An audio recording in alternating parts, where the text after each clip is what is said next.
Hi, I'm Seamus Bruner, and you're watching The Rebound with Matt Doherty. Welcome to The Rebound with Coach Matt Doherty. Welcome to The Rebound. I'm Matt Doherty, and I'll be your host. On this show, we focus on the topic of leadership and overcoming adversity in an open and raw kind of way. We discuss failures and how to rebound from them. With me today is Seamus Bruner. Seamus is an investigative journalist and author of the captivating book titled Controligarchs, Exposing the Billionaire Class, Their Secret Deals, and a Globalist Plot to Dominate Your Life. In this book, Seamus exposes the billionaires who control the levers of power that dominate every aspect of your life. Seamus has led investigative teams whose findings sparked multiple FBI investigations and probes, including the Clintons and the Bidens. Seamus, thank you for being on the show. For people that are tuning into the First TV network and being introduced to The Rebound for the first time, what can you tell them about your book and why you wrote it?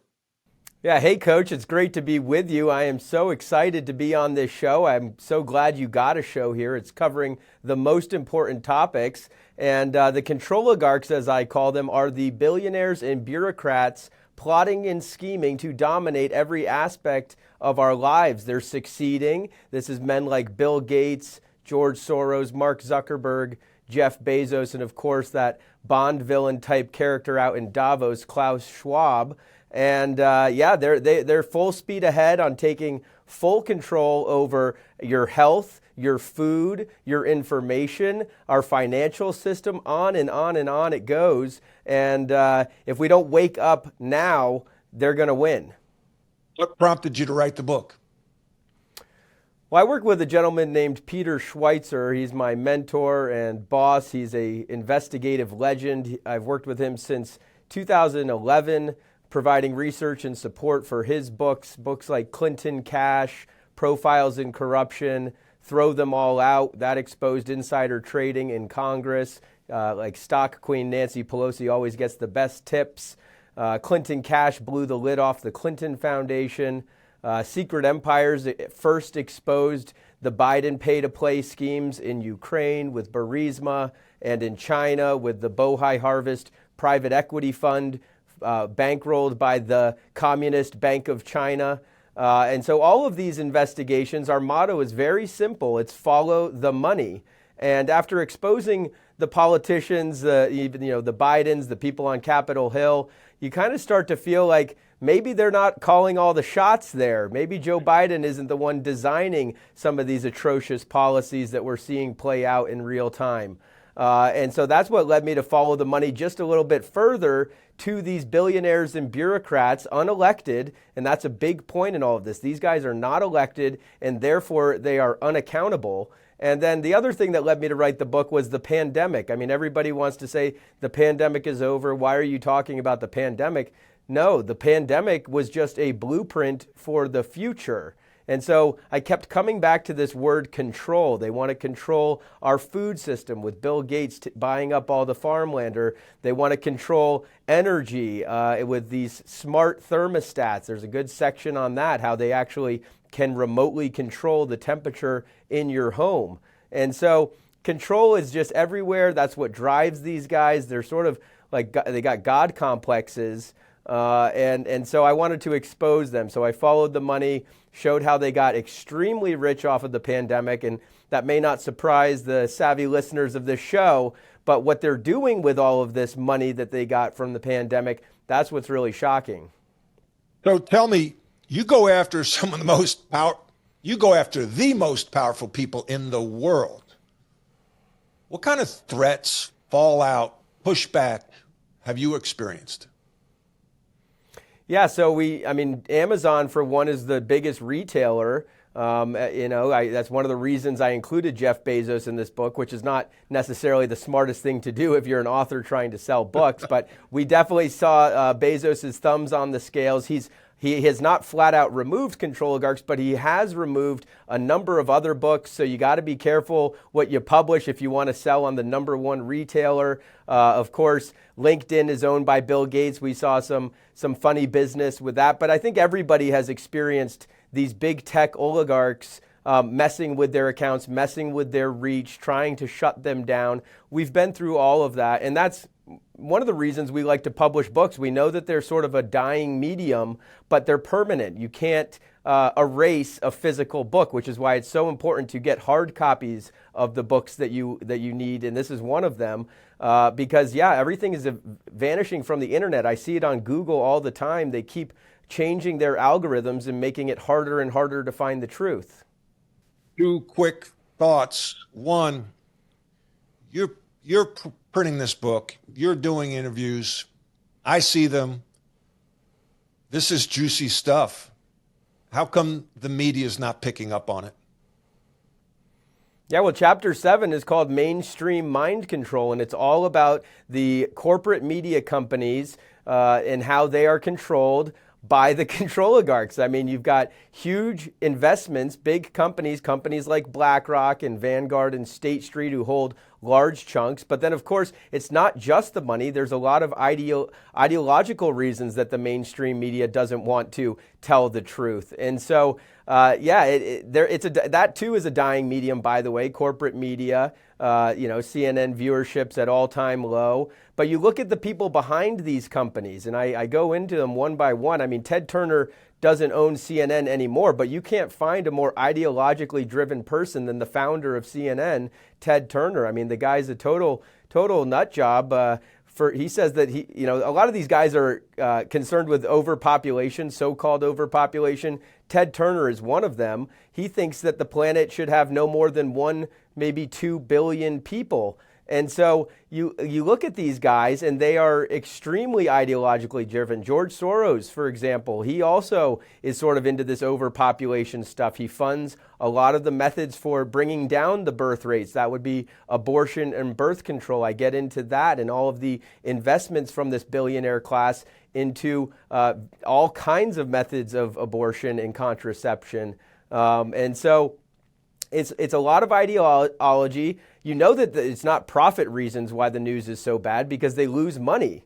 They lose money by being, fake news. So that's really what kind of drives a lot of it. There's 6 corporations, a lot of people know this, that own 95% of the media in America. And that's why it's so important to watch shows like this one, ones that are not controlled. Repeat that. You said 6 companies control 95%? Of the media? 90 to 95%. I list all of them. So you've got Disney. I mean, that owns ABC. That owns ESPN. It owns hundreds and hundreds. We don't have time to list all of the media properties that Disney owns. But then, of course, you've got AT&T, Time Warner. That owns a bunch of the mainstream media corporations. I actually go into the history of some of these corporations, too, like MSNBC. Most people don't know that the MS in MSNBC stands for Microsoft. This was a Microsoft company when it was first founded. Now it's, divested and merged and been acquired. But at the end of the day, you look at the top, there's just 6 corporations that own pretty much everything you're watching on cable and even in print media, on the web. All of the web is mostly owned. A lot of these websites are mostly owned. And so that's why it's very important to be getting your news from independent sources, ones not owned by BlackRock or other big financial interests. Like the first. Let's talk leadership. I've been doing a radio show with Brett Winterble in Charlotte on WBT, the Brett Winterble Show, and we've covered the elections, going back. And when Biden won, we talked about puppets. He's a puppet, and you talk about puppet masters. But I was really confused why some of the most successful people in the world want to do harm to the country. And in the next minute and a half, before we go to break, tell us your thoughts on that. Yeah, it shocked me. I mean, I think of these guys who've made so much money, billions. I calculate the combined net worth of the Controligarchs in this book, and it tops $1 trillion. I mean, most people can't fathom that, but hundreds of billions of dollars in net worth for people like Jeff Bezos and others. So you would think they'd be grateful. They would be very grateful for this system that has made them so fabulously wealthy. The Rockefeller family is big characters in this book. And I actually lead off chapter 1 with a quote from David Rockefeller, who says, Some even believe that my family and me are working against the best interests of the United States, trying to make a one world, if you will. And he says, if that's the charge, I stand guilty and I am proud of it. And I had to verify that quote because I was stunned when I first read it. I said, working against the best interests of the United States, trying to make one world, like one world government. And he admits being guilty of that. And so that led me to the central thesis that is this. The Controligarchs' number one goal is to take away power and control from countries, individual countries like the United States, and transfer that control to international organizations that they run. So that would be things like the United Nations and the World Health Organization, the World Bank, and Davos, the World Economic Forum. And so once you understand that goal, everything starts to make sense. The crisis at the border, the inflation, the crime in our cities, they actually are intentional to bring about chaos, bring about destruction, and lead to a one world system. It sounds crazy, but the sources are all in the book. Go to break.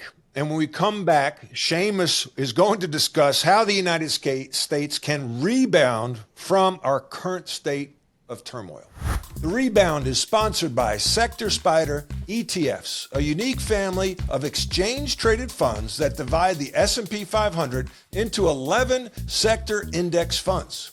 You can buy just the sectors you like or customize the S&P 500 by weighting the 11 sectors to meet your financial objective. Please visit them on the web at sectorspiders.com. That's sector, SPDRS.com. Alps Portfolio Solutions Distributor, a registered broker-dealer, is the distributor for the Select Sector Spider Trust. Seamus, how does our country rebound from the current state of turmoil that we're in? Yeah, Coach. I mean, we are in the final minute, down 3 here, and it's all hands on deck. We need to focus on these issues. We need to wake up. Everybody needs to wake up. If you're not doing something and you say, what can I do? What can little old me do against these basically trillionaires? There's a number of things you can do. All of these globalist-caused problems, whether it's the central bank digital currencies or the digital ID or the meats, the fake meats. I mean, we get into all of the food takeover by Bill Gates, and they want to get rid of the cows, get rid of real proteins, replace it with fake proteins. All of these issues can actually be solved at the local level. And so you got to get involved at the local level. Education is a hugely important thing. We need to be waking up our students to all of the garbage that they are teaching them in schools. And so if you're not involved in your child's education, you need to get involved. And then additionally, you need to find a local organization. There are all kinds of them all across the country, whether it's, let's say, Moms for Liberty, who we've worked closely with, or down here in Florida and in Georgia and throughout the Southeast is an organization called Citizens Defending Freedom, where they are meeting up at the local level with like-minded, patriotic Americans who believe that our values have been compromised and our Constitution is under constant attack. You need to be meeting with people at the local level, talking about these issues. And if you can't meet, then you need to be sharing this information, sharing this show, making sure people are watching Coach Doherty's show here where he's spreading the truth. You need to read this book and share it with other people. And so we can get the information out. I firmly believe, I'm optimistic. I mean, you get to the end of researching a book like this and it can be very heavy, but I'm actually optimistic here that if we wake up, and I do believe a global great awakening is underway. You see it with the election of candidates like Javier Milei in Argentina or Geert Wilders in the Netherlands. All across Europe, there's an awakening happening. And so the more we push, the more we force this information out there, the more desperate these controligarchs become. It's not a coincidence that the theme for Davos this year in 2024 was, quote, rebuilding trust. I mean, it's comical, but they're aware that we are awake to their schemes. They're recalculating. They're not going to stop. And so we just need to keep waking people up by spreading the truth. And eventually we will win. I think they are getting desperate. That is why they are moving so quickly. Yeah, I say we got to wake the woke. And We can't be afraid. People are afraid because they get banished, they get canceled. How can you encourage people to not be afraid? Yeah, I mean, it is tough. I've been shadow banned and censored. I think all of us have, to a degree, felt like our reach is diminished. We've been canceled by our family members. The pandemic was very hard, but I think we're ripe for a great awakening, even amongst the woke. This book is. I've been getting very positive reviews from people on the left. I wrote it very intentionally to appeal to the Bernie bros out there who think that the millionaires and billionaires, they're the problem. And to a degree, they're right. There are a number of billionaires out there who are a problem. And so if you can craft your message to people on the left and the woke, you can appeal to them and start by saying that there is a huge concentration of wealth amongst the Controligarchs, and they are trying to turn our country into an oligarchy. They want to have corporatism. There's the kind of words that appeal to the left that wake them up to the realization that it is a combination of the big moneyed interests as well as the politicians, their puppets. And so I've had great success talking to people about these issues. You meet them where they're at. Right. With the billionaires are bad guys, some of them, not all of them, of course, but some of them are. Let's talk about Bill Gates trying to take control of the food supply. He hates organic vegetables. You can talk to some lefties about that.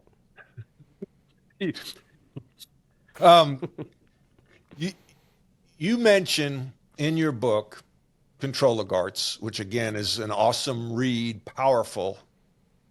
And it makes you think, right? And you introduce the topic of communism, which when I read that, I was like, oh my gosh, like who would think communism would come into our country? But it started to make sense and connect to me some of the power plays that these wealthy people are doing and trying to introduce into our country, whether it be breaking up the nuclear family, indoctrinating students, college campuses. We see what's going on now. And it led me to read, because you mentioned it, The Naked Communist. Tell people, like, communism, the seeds have been planted in our country decades ago. And we can't be afraid to talk about it. We got to address it. I heard General Flynn talk about communism. It's like when you buy a new car and you don't think anybody has it, all of a sudden you see it on the road all the time. I hear the term communism pop up a lot lately. Talk about, how it has infiltrated the United States and how we can recognize it and how we can guard against it. Yeah, that's right. I mean, communism, the communists have been at this for going on a century. I mean, the book you mentioned that I cite in Controligarchs is The Naked Communist, and I publish 20 of the 40 or so, 45 goals of the Communist Party. These were published in the Congressional Record. It was a book written by an FBI investigator, Cleon Skousen. And you read through these goals and, like you said, abolish the nuclear family and abolish religion and all of these kinds of things, take over the education system, take over the press. They have been hard at work for 80 years, and they're succeeding. Once you read these goals that were published, 50, 60, 70 years ago, you realize, man, they have made some great strides. And even polling shows today that young people are more socialist or communist than they were 10 years ago. And so it's infected our politics.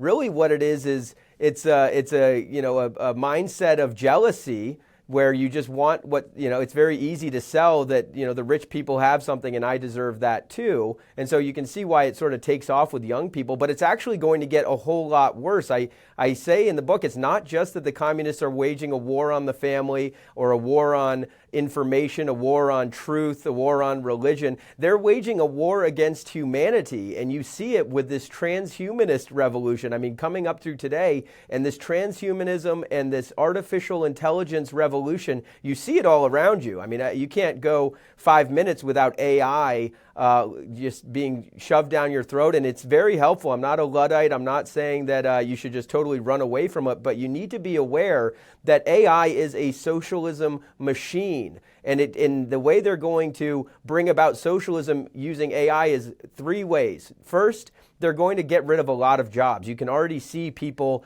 videos online of people sort of sobbing in their car about how they can't afford to live. Well, that leads to a call for universal basic income. Adam Schiff and other politicians are already pushing for pilot programs in the United States with a universal basic income. In order to get your universal basic income, basically a welfare check, you will need a digital ID. Sam Altman, the head of OpenAI, which makes ChatGPT, is currently performing the largest UBI study that's ever been done. That's not a coincidence. They know that that's going to happen after AI takes a lot of jobs.